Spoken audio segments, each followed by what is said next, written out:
Hello! This year, the Mount Vernon School District will have 2 replacement levy proposals on the February 12th ballot. The community is accustomed to being asked to reauthorize school levies every couple of years, but I want to talk about what's different this time around. Recent legislative action has reduced our operations levy rate by 66%, effective January 2019.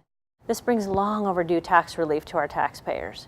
To make up for the loss of levy revenue, the legislature increased school funding by raising the state property tax for schools. The problem this has created is that increase in the school funding from the state does not make up for the rising operating costs and the reduction of the levy funds. As a result, the Mount Vernon School District has a projected budget shortfall of $4.5 million. This places a lot of services to students at risk. These services include technology and security that have been funded by our operations levy. To ensure the continuation of these initiatives, we are requesting an increase in our technology and security levy. You're probably wondering, what does this mean to you as a taxpayer?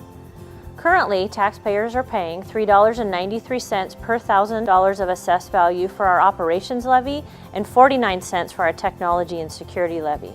Together with the state tax portion, the total tax rate for schools was $7.31 per $1,000 of assessed value.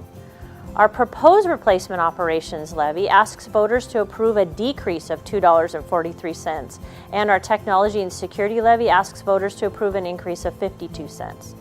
This would bring the total tax rate for schools down to $5.40 per $1,000 of assessed value. Big picture? This February, the Mount Vernon School District is asking you to consider approving an overall reduction in property tax while helping to support critical technology and security initiatives for our students. So please remember to vote by February 12th. Thank you.